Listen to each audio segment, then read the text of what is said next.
যে রক্তের কৌশলী খেলা খেলে সাধারণ মানুষদের স্বস্তি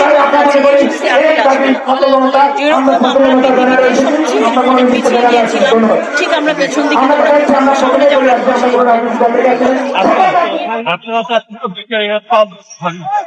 এক বছর না যেতে উনি নিজে থেকে পদত্যাগ করতে চাচ্ছেন, উপস্থিত কিভাবে থাকবে?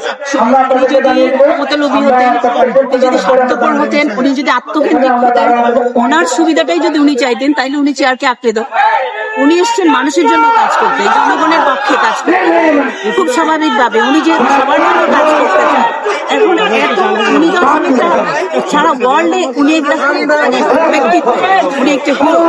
ওনার এক একটা লেকচার শোনার জন্য অনেকগুলো ডলার কিনতে সেখানে ওনার উনি ওনার এফোর্ট, ওনার টাইম, ওনার মেধা, ওনার সময়, ওনার সব দিয়ে যাচ্ছেন আমাদের জন্য। এখন আমরা দুর্ভাগা জাতি যদি ওনাকে সব দিক থেকে প্রেশারে রাখি, তাহলে কিভাবে উনি পদত্যাগ না করে উনি মানে যেটুকু স্বাভাবিক মানুষ থেকে চাই যাওয়াটা তো স্বাভাবিক।